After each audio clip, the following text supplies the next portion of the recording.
Ya, teman-teman, hari ini saya bertemu dengan orang penting, yaitu Prof.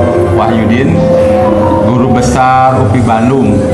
Dan hari ini saya sudah banyak diskusi dengan beliau terkait dengan bagaimana memberikan layanan yang terbaik kepada murid-murid kita. Saya memberikan 2 buku beberapa waktu yang lalu dan alhamdulillah mendapat apresiasi yang tinggi dari beliau. Tentu saja ini menjadi kebanggaan bagi saya untuk terus bergerak, menulis untuk kemajuan pendidikan khususnya di Garut, umumnya di Indonesia. Dan hari ini saya akan bertanya langsung kepada Prof. bagaimana tanggapannya terkait dengan buku yang pernah Prof baca, buku hasil karya saya. Ya, yang buku saya baru baca tuntas betul itu yang Deep Learning. Bagus menurut saya tuh, cukup mudah dibaca. Ya. Namun saya mengusulkan beberapa hal. Ya. Nah, salah satunya itu karena pembelajaran mendalam itu ada meaningful learning. Ya. Saya menyarankan ke Pak Budi untuk menambah sedikit gagasan tentang meaningful learning dari bapaknya meaningful learning, yaitu David Ausubel, dan bukunya itu adalah Meaningful Learning. Dan itu di dalam buku itu dijelaskan apa yang sebetulnya yang dimaksud dengan meaningful learning itu. Nah, itu satu. Ya. Terus ketika sebuah inovasi itu ada, maka yang menyebabkan inovasi itu harus lebih wise, lebih bijaksana dalam menyampaikannya. Sebab kata Philip Jackson dalam bukunya Handbook of Research on Curriculum, dia mengatakan bahwa tidak ada satupun metode yang terbaik. Tapi penyataan itu bukan untuk menutup inovasi-inovasi pembelajaran. Itu tetap seperti yang dikemukakan oleh Pak Budi dan kawan-kawan, inovasi dalam belajar itu sangat penting.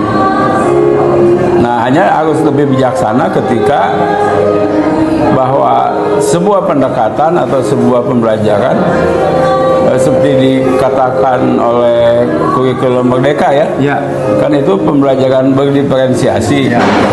Nah, ketika sebuah pembelajaran disampaikan pada sekelompok siswa, tentu mereka memiliki kemampuan yang berbeda. Seperti contohnya dalam matematika itu dikatakan oleh Cockcroft itu bahwa matematika itu is a difficult subject but to teach and to learn. Bukan berarti itu menutup untuk tidak mencari inovasi.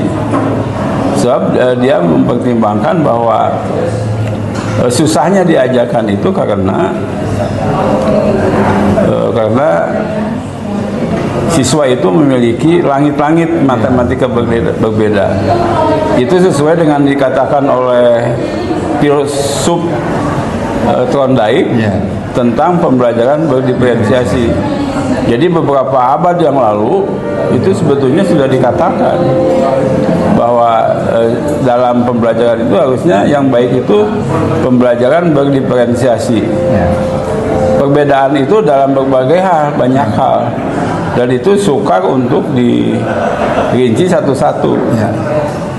Salah satu yang paling menonjol itu ketika learning style mereka berbeda. Ada yang kinestetik, ada yang visual, ada yang auditory. Jadi itu kan menyebabkan mereka memahami sebuah konsep yang disampaikan gurunya itu juga akan dipersepsi secara berbeda oleh ketiga siswa yang macam gaya belajarnya berbeda. Saya kira itu. Jadi buku Pak Budi saya kira cukup baik itu, dan saya senang dengan membaca itu. Nah, tambahannya itu tadi. Terima kasih, Pak Budi. Terima kasih, Prof. justru ini akan lebih memperkuat saya untuk terus Ya, merevisi bagus, buku Pak. itu, sehingga nanti ada edisi-edisi berikutnya yang lebih komprehensif sehingga bisa Ya. dimanfaatkan oleh kalangan pendidik di seluruh Indonesia. Ya. Dan saya sangat berbahagia hari ini bisa bertemu dengan salah seorang guru besar di UPI yang sudah memberikan masukan kepada saya untuk terus berkarya. Sekali lagi terima kasih Prof. Ya, Apapun sama-sama. yang disampaikan tadi tentu saja menjadi masukan yang berharga. Dan terkait dengan pembelajaran berdiferensiasi itu memang harus begitu ya Bapak Ya. guru itu memberikan layanan sesuai dengan gaya belajarnya masing-masing. Terima Terus kasih. ada tambahan sedikit boleh ya? Apa? Kalau pembelajarannya itu dipertimbangkan berdiferensiasi, Ya. maka risikonya itu harus ada pembelajaran yang pengayaan Ya. dan pembelajaran yang remedial. Media. So kan kesempatan mereka belajar itu berbeda. Beda. Tiap-tiap individu berbeda Prof ya. Ya, Ya. itu Pak Ya. Budi. Baik, terima kasih. Ya, itu saya kira dari Ya, saya. terima kasih. Iya.